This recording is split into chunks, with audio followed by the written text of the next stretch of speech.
पिछले दिनों में जो भी तिरुपति बालाजी का प्रसाद पाए हैं, हमारी उनसे प्रार्थना है आप कम से कम 9 दिन का प्रायश्चित करें और वहां की प्रबंधक और उसके जो भी लोग हों उनको कठोर कार्रवाई उन पर की जाए, फांसी दी जाए और वहां के सभी रहने वाले लोगों को भी 9 दिन का प्रायश्चित परायण व्रत उपवास आदि तिरुपति बालाजी के सभी भक्तों को करना चाहिए।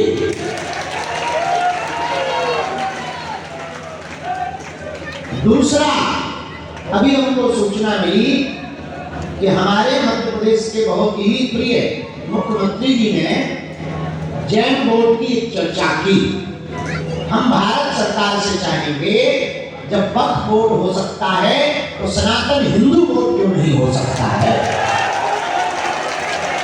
और मंदिरों को उनके अधीन करके षड्यंत्र रचने वाले, प्रपंच रचने वाली सभी ताकतों पर तत्क्षण रोक लगाकर हिंदू बोर्ड बनाए जाने की हम पूर्ण रूप से मांग कर रहे हैं। और ये हिंदुओं की सहनशीलता देखकर हमारा तो खून उबाल खा रहा कि हम लोगों के देखते हुए वो कितने बड़े बड़े प्रपंच रच रहे। आज एक हमको न्यूज मिली, हमारे मध्य के व्यक्ति ने, उनका नाम श्री राघव पाठक जी है, उन्होंने हमको एक मित्र के माध्यम से सूचना भेजी जो मीडिया पर भी चली। कक्षा 3 की पुस्तक में एक पाठ्यक्रम जोड़ा गया मेरी चिट्ठी के नाम से, चिट्ठी आई है के नाम से कोई पाठ्यक्रम जोड़ा गया। उसमें 3 कक्षा की कोई बच्ची चिट्ठी लिखती है, जो छापा गया वो लव जिहाद को बढ़ावा देने वाला पाठ्यक्रम छापा गया। उसमें छापा गया है कि हम आपको सबको बता भी दें, चिट्ठी आई है 17 नंबर पेज पर एक पाठ्यक्रम जोड़ा जिसमें एक चिट्ठी का फोटो लगाया। अहमद तुम बताओ तुम कैसे हो, हम सब दोस्तों को तुम्हारी बहुत याद आती है, आशा है छुट्टियों में तुम अगरतला आओगे, सभी बड़ों को प्रणाम, तुम्हारी रीना। इस प्रकार की चिट्ठी अहमद के नाम से रीना के द्वारा एक चिट्ठी का पाठ्यक्रम जोड़ा है, जिसमें उनका पता भी लिखा, अहमद अली, मकान नंबर 5, ब्लॉक जी, मालवीय नगर, नई दिल्ली। यह देश का दुर्भाग्य है। चिट्ठी का पाठ्यक्रम बच्चों को सिखाने के लिए अगर जोड़ना ही था तो अहमद की जगह अमर भी तो हो सकता था, आकाश भी तो हो सकता था, अविनाश भी तो हो सकता था और आदर्श भी तो हो सकता था। अहमद ही क्यों रखा गया? क्या प्रायोजित तरीके से तुम हिंदुओं की बेटियों को इन अहमदों के चक्कर में पड़वाना चाहते हो? और यदि नहीं तो जो भारत के सोए हुए हिंदू हैं, एक अकेला बागेश्वर बाबा बोल के क्या करेगा? क्या तुम्हारी जिम्मेदारी नहीं है? क्या तुम्हारी बहन बेटियां नहीं है? क्या तुम्हारा भारत नहीं है? क्या तुम्हारा हिंदुस्तान नहीं है? क्या तुम्हारा सनातन नहीं है? क्या तुम्हारे पूर्वजों ने इस देश में जीवन नहीं जिया? तो एक अकेले बागेश्वर महाराज जी या 2-4 हिंदुओं की बोलने की जिम्मेदारी नहीं है, इस भारत के 100 करोड़ हिंदुओं की जिम्मेदारी है। वरना आज तिरुपति बालाजी के प्रसाद में तुम्हें मछली का तेल खिलाया, कल तुम्हारे घर में तुमको खिलाया जाएगा और तुम पाल बाका नहीं कर लोगे।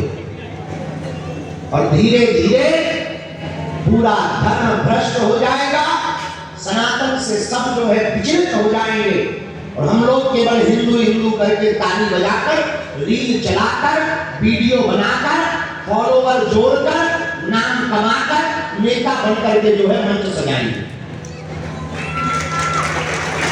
अब तुमको घर से बाहर निकलना ही पड़ेगा, क्योंकि करो या मरो की बारी है, भारत पर संकट भारी है। इसलिए हमने अक्टूबर की सभी कार्यक्रमों को स्थगित करके पूरे देश में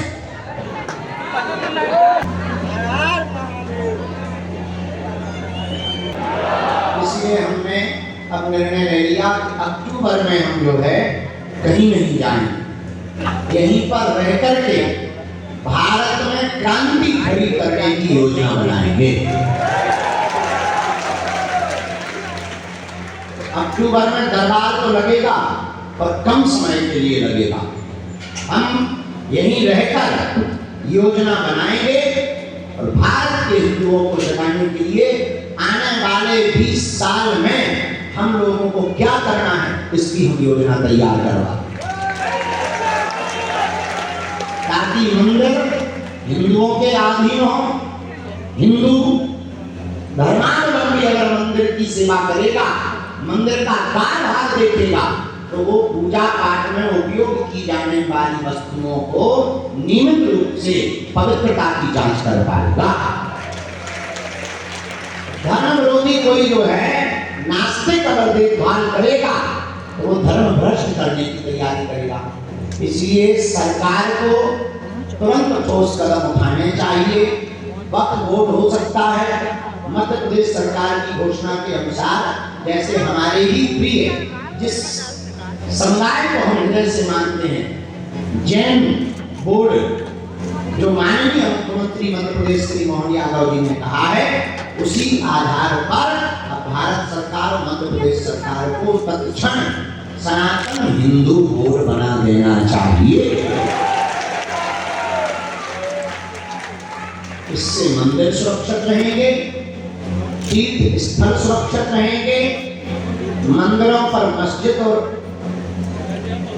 चर्च नहीं बन पाएगी, खुदाई की जरूरत नहीं पड़ेगी, तोड़ फोड़ की जरूरत नहीं पड़ेगी। सबको रहने का अधिकार है, जोड़ने का अधिकार है, लेकिन तुम लोगों की ये कायरता हिंदुओं की, तो तुम्हारे रहते हुए तुम लोग सांप के दिल में ऐसे छुपे बैठे जैसे सपेरे के भय से या मारने वाले की वजह से सांप दिल में रहता है। सीताराम। इसलिए अब आप लोगों को तत्क्षण तैयारी करनी पड़ेगी हिंदू एकता के लिए, सनातन एकता के लिए। अब घरों से बाहर निकलना ही, और ये पाठ्यक्रम को भारत सरकार जल्दी से बंद करे, सभी किताबें तुरंत वापस करवावे, इसको बदलवाकर अहमद की जगह आदर्श, अवनीश, आकाश, आदेश इन नामों का प्रयोग किया जाए। सीताराम। अब हम भभूति के लिए आगे बढ़ते हैं। एक एक करके सबको भभूति दी जाएगी, पर कोई भी उठेगा नहीं। पहले गंभीर मरीज, दूसरी बात धक्का मुक्की से अगर आपको बचना है तो रुकना नहीं है, खड़े नहीं होना। वार्तालाप दरबार की दरबार में होगी, चर्चा दरबार में करेंगे। अभी तो सन्यासी बाबा की भभूति नहीं है, जाओ भभूति से ही तुम्हारी जय जय हो जाएगी। बोलो सीताराम। पहले मरी संतों को भेज देना, आगे तो मिल चुके हैं, 2 दिन हम बुला लें, पहले ये बोला तो फिर उनको बुला देंगे।